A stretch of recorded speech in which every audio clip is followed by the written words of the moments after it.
જય હિન્દ મિત્રો, હું મિલન વરિયા. આપણી YouTube channel learn to daily ટુમોરોમાં તમારા બધાનું હાર્દિક સ્વાગત છે. આપણે વાત કરતા હતા ભારતના બંધારણની, અને એમાં ઓલરેડી આપણે 11 ચેપ્ટર જોઈ લીધા હતા. અને 12મા નંબરનું ચેપ્ટર જે રાજ્ય નીતિના માર્ગદર્શક સિદ્ધાંતો છે એની કંઈક વાત કરતા હતા. અને એમાં ઓલરેડી આપણે એક લેક્ચર થઈ ચૂક્યો છો. આજે બીજા નંબરનો લેક્ચર છે, બરોબર? તો બીજા નંબરનો લેક્ચર છે, અને એમાં અગાઉ આપણે પહેલાના જે લેક્ચર 1 હતો એમાં જોયું હતું કે રાજ્ય નીતિના માર્ગદર્શક સિદ્ધાંતો અને મૂળભૂત અધિકારો છે, એમાં બેમાં ફેર શું છે, બેમાં તફાવત શું છે એની કંઈક વાત કરી હતી, બરોબર?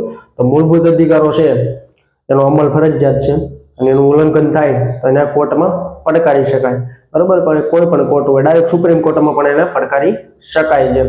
તો આપણે જોયું હતું કે રાજ્ય નીતિના માર્ગદર્શક સિદ્ધાંતો છે એનો ઉપદેશ શું હતો, તો કે સામાજિક અને આર્થિક ન્યાય સ્થાપવાનો એનો ઉદ્દેશ્ય હતો. અને રાજ્ય છે એના માટે કોઈ નિયમ નથી કે કમ્પલસરી એનો અમલ થવો જ જોઈએ. આ એની રાજનૈતિક ફરજ છે એવી કંઈક આપણે વાત કરી હતી. તો આપણે આજે જોઈએ કે ચેપ્ટર 12 જે રાજ્ય નીતિના માર્ગદર્શક સિદ્ધાંતો છે, ભાગ 4 અંતર્ગત આવે છે, બરોબર? અને એમાંનો બીજો લેક્ચર. તો એમાં જોઈએ આપણે અનુચ્છેદ જોવાની શરૂઆત કરી દીધી કે 36 થી લઈ અને 51 સુધીની અનુચ્છેદ એમાં આવવાની હતી, બરોબર? એમાં આપણે જોવાના હતા. એમાં 36 નંબરનું જે અનુચ્છેદ છે એમાં રાજ્યની વ્યાખ્યા આપી હતી, બરોબર? રાજ્યની જે ડેફિનેશન આપી હતી, સ્ટેટની ડેફિનેશન, એની કંઈક વાત કરી હતી. એ જે આપણે મૂળભૂત અધિકારો છે એ અનુચ્છેદ 12 છે એની જેમ સેમ જ બધી વસ્તુ એની અંદર આવતી હતી, આપણે વાત કરી હતી. તો આપણે આજે જોઈએ અનુચ્છેદ નંબર 37, સિદ્ધાંતોને લાગુ કરવા બાબત, બરોબર? અનુચ્છેદ 37 સિદ્ધાંતોને લાગુ કરવા બાબત. કયા સિદ્ધાંતો? રાજ્ય નીતિના માર્ગદર્શક સિદ્ધાંતો.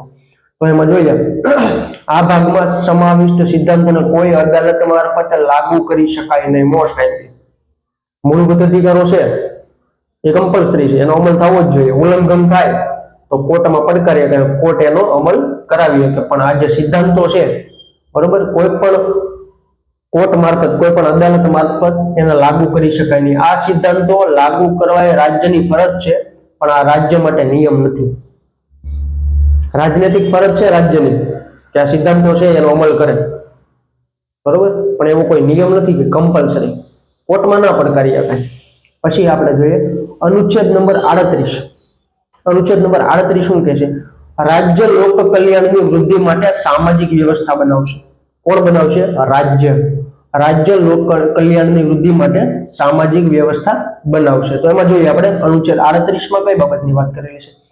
રાજ્ય લોક કલ્યાણમાં વૃદ્ધિ કરી એવો પ્રયત્ન કરશે કે દરેક વ્યક્તિને સામાજિક, આર્થિક અને રાજકીય ન્યાય સુનિશ્ચિત કરશે, બરોબર? આ કમ્પલસરી નથી, પણ સામાજિક, આર્થિક અને રાજકીય ન્યાય મળે એવું સુનિશ્ચિત કરશે. કોણ કરશે? રાજ્ય. કોણ કરશે? રાજ્ય. પછી તો કે રાજ્ય અલગ અલગ આવક ધરાવતા જૂથો વચ્ચે આવકની અસમાનતાને ઓછી કરવાનો પ્રયત્ન કરશે. અલગ અલગ જૂથો છે એની આવક અલગ અલગ હોવાની, તો એમાં જે અસમાનતા છે એ ઓછી કરવાની ટ્રાય કરશે. કોણ કરશે? રાજ્ય કરશે. એવી કંઈક અનુચ્છેદ 38 વાત કરેલી છે. જે સિદ્ધાંતો આપેલા છે એમાં કંઈક વાત કરેલી છે. પછી આપણે જોઈએ અનુચ્છેદ નંબર 39. 39 શું કહે છે? ચોક્કસ સિદ્ધાંતો જે રાજ્ય અનુસરશે.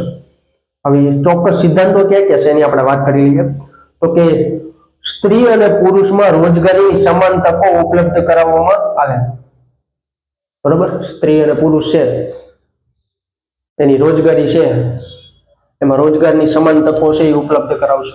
સ્ત્રી અને પુરુષમાં સમાન રહેવી જોઈએ આ રોજગારીની તકો, એવું અનુસરશે. કોણ કરશે? રાજ્ય એવું કરશે. સમાજની ભૌતિક સાધન સામગ્રીનું નિયંત્રણ અને વિસ્તરણ યોગ્ય રીતે થાય તેવો પ્રયત્ન કરશે. શું કરશે? રાજ્યની ભૌતિક સાધન સામગ્રીનું નિયંત્રણ અને વિસ્તરણ યોગ્ય રીતે થાય એવી વ્યવસ્થા કરશે. કોણ કરશે? રાજ્ય કરશે. પછી અર્થતંત્રનું એવી રીતે સંચાલન થાય કે સંપત્તિ અને ઉત્પાદનમાં અસમાન વહેંચણી અને લોકહિતને નુકસાન ન થાય, બરોબર? આ બધું રાજ્યને સુનિશ્ચિત કરવાનું છે, એને જોવાનું છે. એવો નિયમ નથી કે કમ્પલસરી થવું જ જોઈએ, પણ રાજ્યને આમાં ધ્યાન દેવું પડશે, એની નૈતિક ફરજ છે. પછી જોઈએ સ્ત્રી અને પુરુષને સમાન કામ માટે સમાન વેતન મળે. મોસ્ટ ટાઈમ ઘણી વાર સાંભળ્યું છે રોજગારીની સમાન તકો સ્ત્રી અને પુરુષમાં સમાન હોવી જોઈએ. સ્ત્રી અને પુરુષમાં સમાન કામ માટે સમાન વેતન મળવા જોઈએ. પગાર સેલેરી બરોબર એ સમાન મળવા જોઈએ. બાળ મજૂરી ઉપર પ્રતિબંધ. આના તો બહુ બધા નિયમ પણ છે બરોબર, ઘણા અધિનિયમો છે બાળ મજૂરી ઉપર. જે બાળ મજૂરી વિરુદ્ધમાં કાંઈ પણ ઉલ્લંઘન થતું હોય બરોબર, બાળ મજૂરી થતી હોય, જે પણ બાળ મજૂરી કરાવતા હોય એના ઉપર લાદવામાં આવે છે.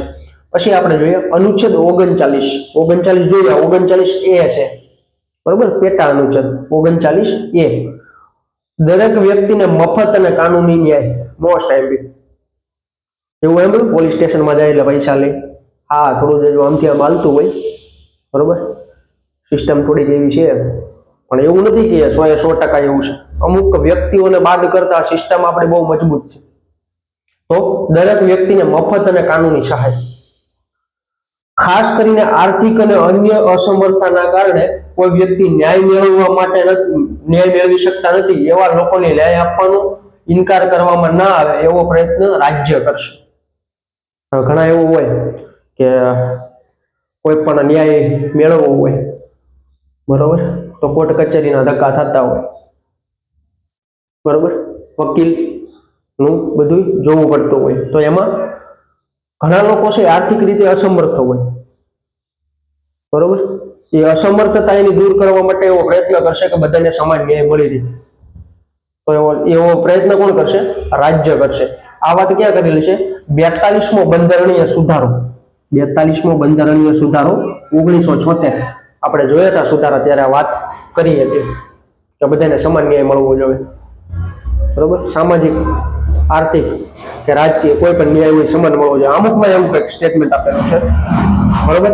પછી આપણે જોઈએ કે સરકારી યોજના બનાવેલી છે કે SC ST મહિલા, બાળકો, વિકલાંગો તેમજ ઔદ્યોગિક કામદારો, કુદરતી આફતનો ભોગ બનનાર વ્યક્તિઓને સમાન ન્યાય અને મફત સહાય મળે.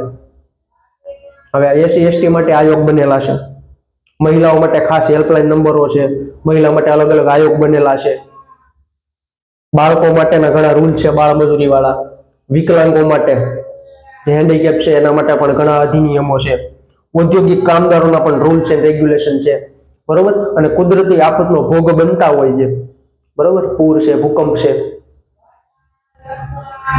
હમણાં તે એક એક્ઝામ્પલ લઈ લઈએ આપણે, કોરોના બરોબર. તો એમાં આફતનો જે ભોગ બને છે વ્યક્તિઓને સમાન ન્યાય મળે અને મફત સહાય મળે એવું કોણ અનુસરશે? એવો પ્રયત્ન કોણ કરશે? રાજ્ય કરશે. એ રાજ્યની રાજનૈતિક ફરજ છે. તો આપણે આજે જે આ 12મા નંબરનું ચેપ્ટર છે એમાંનો લેક્ચર 2 અહીંયા કમ્પ્લીટ કરીએ છીએ. અને જો મિત્રો તમે આ ચેનલ ઉપર નવા હોવ તો આ ચેનલને સબસ્ક્રાઇબ કરો, બેલ આઇકન દબાવો, લાઈક કરો અને મિત્રો સાથે શેર કરો, જેથી અહીંયા કંઈ પણ અપડેટ આવે તો એની માહિતી તમારા સુધી પહોંચી જાય. તો બધાને ઓલ ધ બેસ્ટ. જય હિન્દ, જય ભારત.